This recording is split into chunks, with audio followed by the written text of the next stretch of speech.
Thoko ya Isiolo iria iri gatagati ga tauni ya Isiolo, Onjoria mararoka kuone kwaga wiki. Makihariria kuroka wira, marakorwo meyumitie kung'ethanira na ndoro na mai ma giko, na aria marahota kuruta wira matari na magigi, no aria mari na gumboots. Mvua ikinyesha hatuna mahali ya kutandika kuanzia mwanzo mpaka mwisho, lakini tumewalilia watuingie soko lakini imeshindikana. Kiria kiramararaka muno nikio kiria mekagira niguo kuriha marihi ma kanjo, no thirikari ya kaunti ino ithiete na mbere na kuhingira ritho thina uyu. Kila Thursday tunawapatia mia. Wanachukua pesa yetu ya nini na watuweke molam.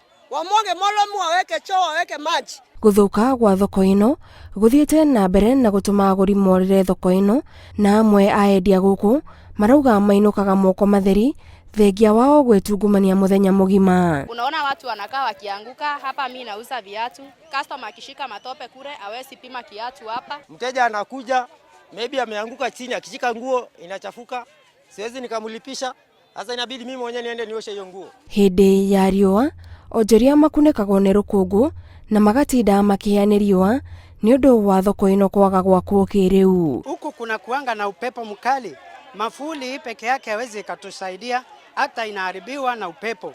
Kwa hivyo tunateseka kupitia jua na hata mvua. Kanjo wenyewe walituahidi watatumwagia molam na soko itatengenezwa. Sisi ndio tukakubali kukuja.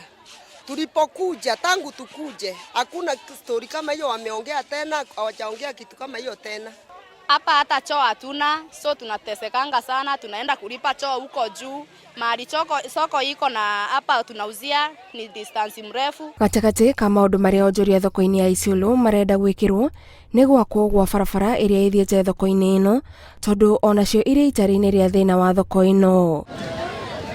Handu-ini ha Inooro TV, njitagwo Gathoni wa Njihia.